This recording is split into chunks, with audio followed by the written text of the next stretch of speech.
అందరికీ నమస్తే అండి. నారా లోకేష్ గారు ఇందాక ఒక ట్వీట్ వేశారు. వైఎస్ జగన్మోహన్ రెడ్డి గారి 5 ఏళ్ల పరిపాలనలో ఆర్థిక పరిస్థితి ఎంత అస్తవ్యస్తంగా మారింది, ఆర్థిక అరాచకాలు ఎంత దారుణంగా ఉన్నాయి. సో జగన్మోహన్ రెడ్డి గారి 5 ఏళ్ల పరిపాలన కారణంగా ఎంత వడ్డీలు కట్టాల్సి వస్తోంది, ఎంత భారీగా అనేది ఆయన ఒక ట్వీట్ వేశారు. ఆ ట్వీట్ సారాంశం ఏమిటంటే మీరు పక్కన కూడా చదవచ్చు, నేను ఒకసారి వినిపిస్తున్నాను, మీరు కూడా పక్కన చదవచ్చు. అయితే ఆ ట్వీట్లో ఎంత నిజం ఉంది, సో దానికి నాణ్యానికి రెండో కోణం ఏమిటి, వాస్తవాలు ఏమిటి, కంప్లీట్ అనాలిసిస్ ఈ వీడియోలో నేను చెప్తాను. రాష్ట్రంలో వైసీపీ 5 ఏళ్ల పాలనలో జగన్ రెడ్డి సృష్టించిన ఆర్థిక విధ్వంసం అంతా ఇంత కాదు. అన్ని వ్యవస్థలను నిర్వీర్యం చేశారు, అందిన కాడికి అప్పులు చేశారు. 58 ఏళ్ల పాటు అందరు ముఖ్యమంత్రులు కలిపి చేసిన అప్పుపై 2019 నాటికి రూ 14,155 కోట్ల వడ్డీ చెల్లిస్తుండగా జగన్ రెడ్డి పాలించిన 5 ఏళ్ల కాలానికి అంటే 2024 నాటికి అప్పులపై కట్టాల్సిన వడ్డీ 24,944 కోట్లకు చేరింది. అంటే సదరు ముఖ్యమంత్రులు చేసిన అప్పుపై కట్టిన వడ్డీ కంటే 5 ఏళ్లలో జగన్ రెడ్డి చేసిన అప్పుపై కట్టే వడ్డీనే సుమారుగా 11,000 కోట్ల అధికం. జగన్ రెడ్డి ఎంతటి ఆర్థిక విధ్వంసం సృష్టించారో ఈ గణాంకాలే నిదర్శనం అని లోకేష్ గారు ఒక ట్వీట్ చేశారు. చూడండి. అయితే ఇక్కడ లోకేష్ గారు వదిలేసిన కొన్ని నిజాలు కూడా మనం మాట్లాడుకోవాలి.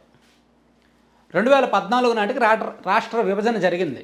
మరి అప్పటికి మన రాష్ట్రం చెల్లిస్తున్న వడ్డీ ఎంత, అది కూడా చెప్తే అప్పుడు 14 నుంచి 19 వరకు చంద్రబాబు గారి హయాంలో అప్పులు వడ్డీలు, జగన్మోహన్ రెడ్డి గారి హయాంలో 19 నుంచి 24 వరకు అప్పులు వడ్డీలు మనం మాట్లాడవచ్చు.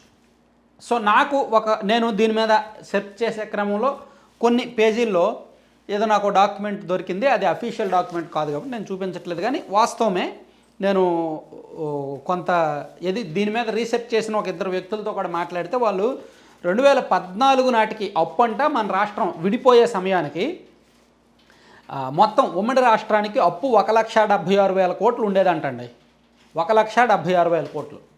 దానిలో ఆంధ్రప్రదేశ్కేమో 1,04,000 కోట్లు, తెలంగాణకు 72,000 కోట్లు ఎంతో అప్పు పంచారు. అంటే 2014లో ఆంధ్రప్రదేశ్ విభజన సమయానికి మనకు ఉన్న అప్పు 1,04,000 కోట్లు, మనం కట్టాల్సిన వడ్డీ 4,950 కోట్లు 2014 నాటికి. సో 2014 నుంచి 19 నాటికి అంటే చంద్రబాబు నాయుడు గారు అధికారంలోకి వచ్చేసరికి మరి అప్పు ఎంత, వడ్డీ ఎంత? సో ఇందాక లోకేష్ గారు చేసిన ట్వీట్ ప్రకారమే చూసుకుంటే 14,155 కోట్లు చెల్లించాల్సి వస్తుంది అప్పు అన్నారు, వడ్డీ అన్నారు. 4,950 కోట్లు అంటే సుమారుగా 5,000 కోట్లు వేసుకుందాం. ఈయన 14,150 కోట్లు అన్నారు. అంటే సుమారుగా 1,000 కోట్ల ఎంత, 9,150 కోట్లు ఎంతో పెరిగిందిగా, 9,200 కోట్లు పెరిగినట్టుంది వడ్డీ.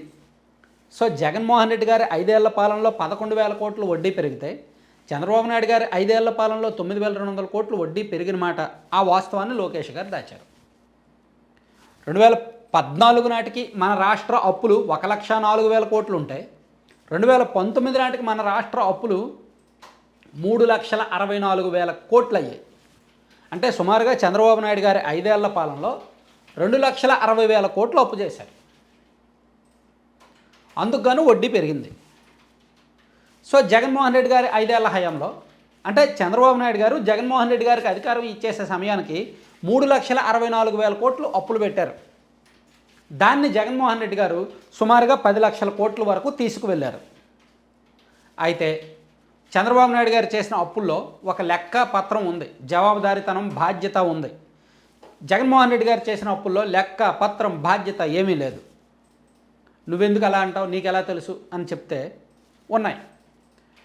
సో చంద్రబాబు నాయుడు గారు కార్పొరేషన్ల పేరిట చేసిన అప్పు సుమారుగా 36,000 కోట్లు 5 ఏళ్ల హయాంలో. జగన్మోహన్ రెడ్డి గారు కార్పొరేషన్ల పేరిట చేసిన అప్పు 1,00,000 కోట్లకు పైగా. చంద్రబాబు నాయుడు గారు కాంట్రాక్టర్లకు పెట్టిన బిల్లు బకాయిలు సుమారుగా 50,000 కోట్ల లోపే ఉంటుంది. జగన్మోహన్ రెడ్డి గారు కాంట్రాక్టర్లకు పెట్టిన బిల్లు బకాయిలు 1,50,000 కోట్లకు పైగా. చంద్రబాబు నాయుడు గారు పెట్టిన ఆరోగ్యశ్రీ బకాయిలు 2019లో దిగిపోయే సమయానికి 600 కోట్లు. జగన్మోహన్ రెడ్డి గారు దిగిపోయే సమయానికి పెట్టిన ఆరోగ్యశ్రీ బకాయిలు 1,700 కోట్లు. చంద్రబాబు నాయుడు గారు దిగిపోయే సమయానికి ఫీజు రియంబర్స్మెంట్ పెట్టిన బకాయిలు 1,000 కోట్లు. జగన్మోహన్ రెడ్డి గారు దిగిపోయే సమయానికి 2024లో పెట్టిన ఫీజు రియంబర్స్మెంట్ బకాయిలు 3,500 కోట్లు. ఇవన్నీ కూడా లెక్కలు వేసుకుంటే చంద్రబాబు గారితో పోలిస్తే జగన్మోహన్ రెడ్డి గారు అప్పులు ఎక్కువ చేశారన్నది వాస్తవం. మాట్లాడితే సంక్షేమ పథకాలు ఇచ్చారు.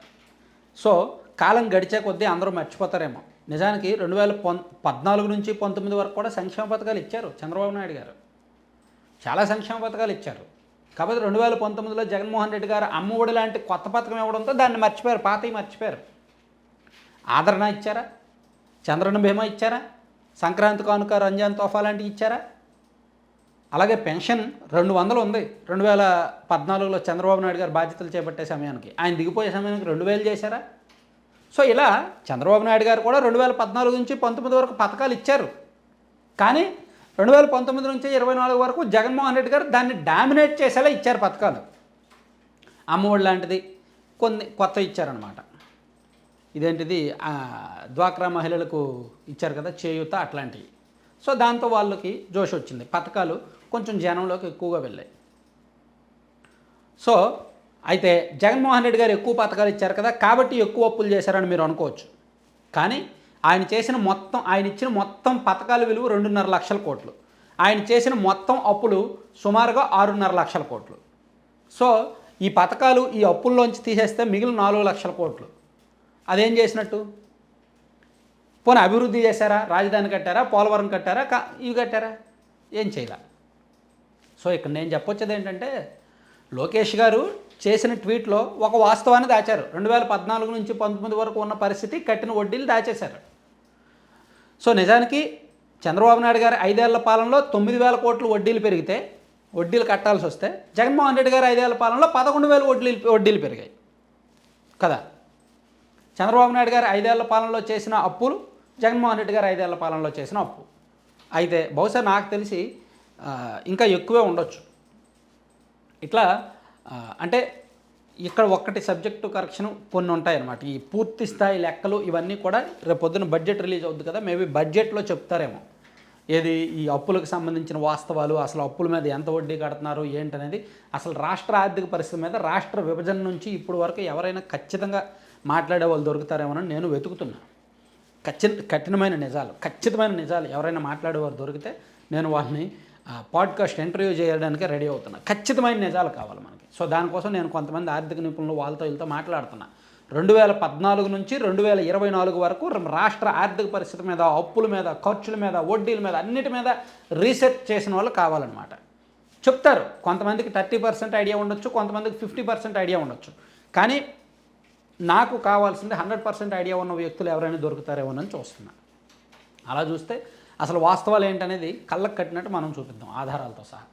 సో లోకేష్ గారు చేసిన ట్వీట్లో కొంత వాస్తవం ఉంది, కొంత అవాస్తవం ఉందన్నమాట. ఓవరాల్గా ఇది. Thank you.